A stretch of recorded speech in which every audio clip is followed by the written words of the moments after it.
There is one extremely well-known phrase that I definitely decided I would not use to begin this book. Beam me up, Scotty. In fact, I am determined that this phrase will not appear anywhere in this book. The beginning, I knew, needed to catch the interest of the reader within a few words, to engage their curiosity, to make them wonder, perhaps, what the hell is he talking about, which led to, I arrived in New York City for the first time in my life in an Indian outrigger canoe, having paddled all the way from Montreal.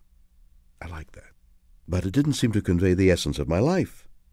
Somehow it seemed too gimmicky, too clever, so I knew I couldn't use that. Maybe later in the first chapter, I decided. It occurred to me that perhaps I should open this book with a description of the day I took my beautiful horse, Sultan's Great Day, for his final walk in the pasture. Oh my, you should have seen him in his World Championship days. I'm telling you, this was the most magnificent stallion you have ever seen. I'm not kidding about that. Really, people were in awe of his presence. They would look at him, and I would use that beginning to tell you about my passions. Passions that have made all the difference in my life. The passions that I've spent my life pursuing. The love of a beautiful woman, the love for my family, the love for my craft, my art, the need to experience every aspect of life.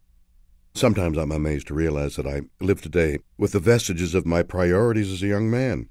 The desire to act, the need to be loved, the pleasures of a great meal, great laugh, and enduring companionship.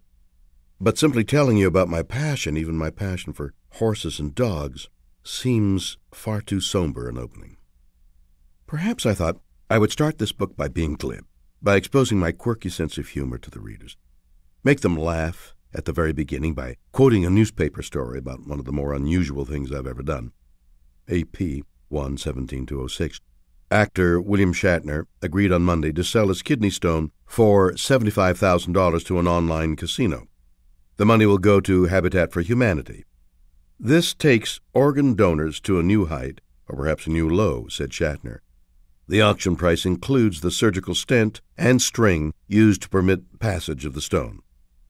According to Shatner, the kidney stone was so big you'd want to wear it on your finger. If you subjected it to extreme heat, it might turn out to be a diamond. While that beginning certainly would be humorous, it just seemed too frivolous to start that way. Instead, it occurred to me that the opening of this book should be thoughtful. It should be about my life. How much more sincere could I be about the life I've had than using words written by David E. Kelley for the character I play on Boston Legal, Denny Crane. Denny Crane. Evening. Crane and Shore on the balcony outside Crane's office. Crane. Alan Shore believes man has a soul. Stop the presses. Shore. Can you believe it? Can this be all there is? And if so, have we not wasted... Crane.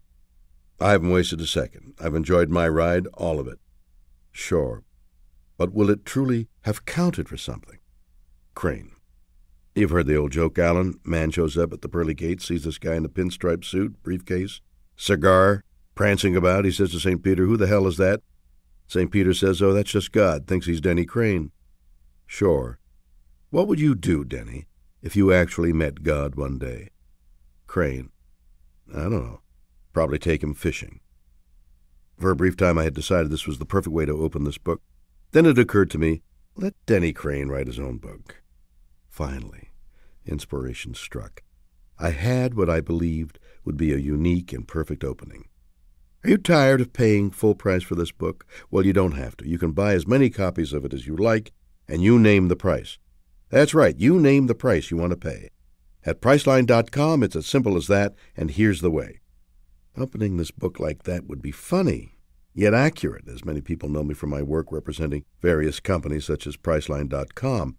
And if we could also sell a few more copies of this book, well, I don't think St. Martin's would object. And if Priceline was approached properly by my agent, perhaps they might even be willing to purchase the rights to the opening paragraph. For less than full price, of course.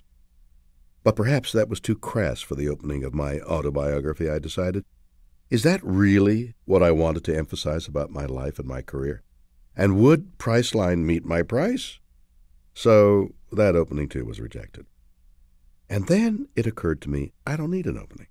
By the time you've reached this paragraph, my autobiography is already started. Of course, that was very similar to my career. I was already in the middle of it before I realized it had begun.